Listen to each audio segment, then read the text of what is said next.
vous vous souvenez, je vous avais dit que les balises P, c'était des balises qui sont de type bloc. Donc ça veut dire que après la balise, automatiquement, on revient à la ligne. Même si j'avais une largeur qui n'était pas très grande, par exemple 40%, automatiquement, on revient à la ligne. Par exemple, là, on aurait pu imaginer en mettre deux l'une à la suite de l'autre. On va faire même comme ça.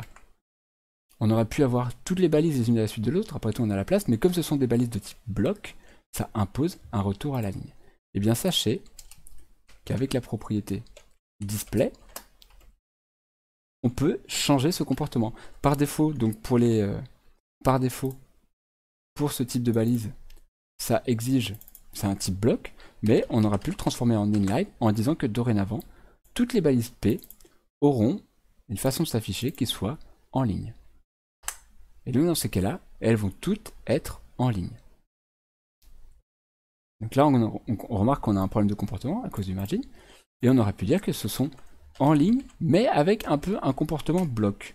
Autrement dit, on ne va pas pouvoir faire de retour à la ligne dedans. Et là, on retrouve correctement notre margin qui réapparaît, puisque ce ne sont plus des vrais en ligne. Ce sont des en ligne avec quand même un comportement vis-à-vis du bloc, vis-à-vis des choses de bloc qu'elles ont autour d'elles. Donc ça, c'est important de le savoir, ça peut être pratique. Une dernière chose, une dernière bricole. Alors, je vais remettre comme c'était. Ici, je vais rajouter une classe qui va être second pour le deuxième élément. Alors, il y aura une manière plus intelligente de le sélectionner, mais je vais faire comme ça pour l'instant. Je vais sélectionner la cellule qui est second et je vais modifier la façon dont elle va s'afficher. Dorénavant, celle-ci, au lieu de s'afficher à l'endroit où elle est censée être, je vais m'amuser à la bouger dans la page.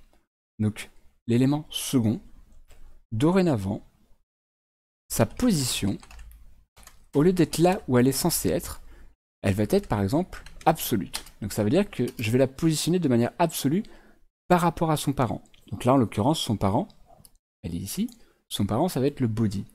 Donc là, je vais la positionner par rapport à son parent. Donc je vais dire par exemple que sa position, elle doit être à 0, donc elle doit s'orienter tout en haut, elle doit se placer tout en haut, et elle doit se placer par exemple tout à gauche.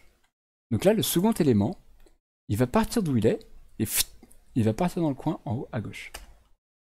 Voilà, il est en haut à gauche. Alors comme il a un margin, évidemment, ça ne se voit pas de manière super franche. On va virer pour cet élément-là le margin, comme ça, ça se verra de manière plus explicite.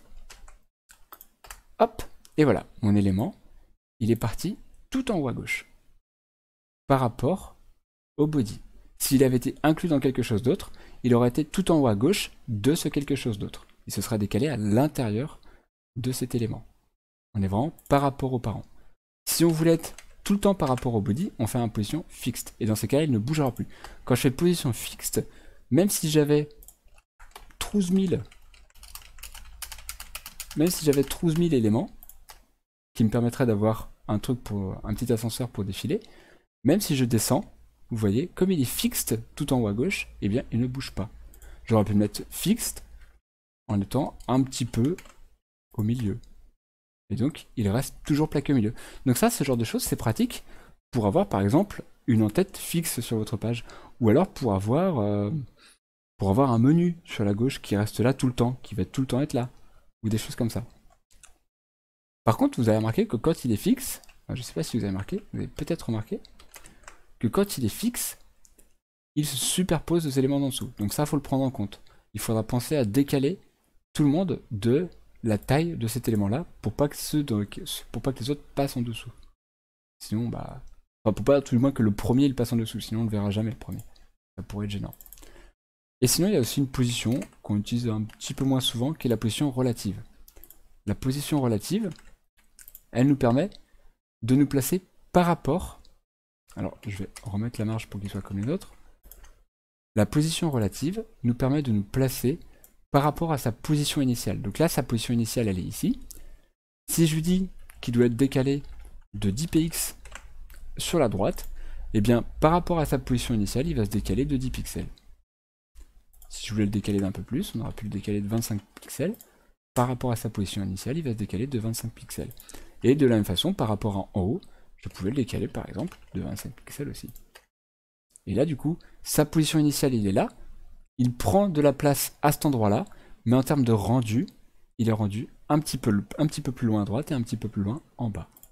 Il se décale comme ceci. Et j'aurais pu faire pareil à partir du bas. Au lieu de dire qu'il se décale de 25 pixels à partir du haut, à partir de la ligne du haut, eh bien je lui dis il se décale de 25 pixels à partir de la ligne du bas. Hop, et donc du coup, normalement, il était posé en bas ici, il a pris 25 pixels vers le haut. Et j'aurais même pu m'amuser à le faire en négatif. Et donc il y a bottom et top, et il y a bien sûr gauche et droite, donc left et right. Ouh, ça c'était pour les positions. Je peux vous les laisser.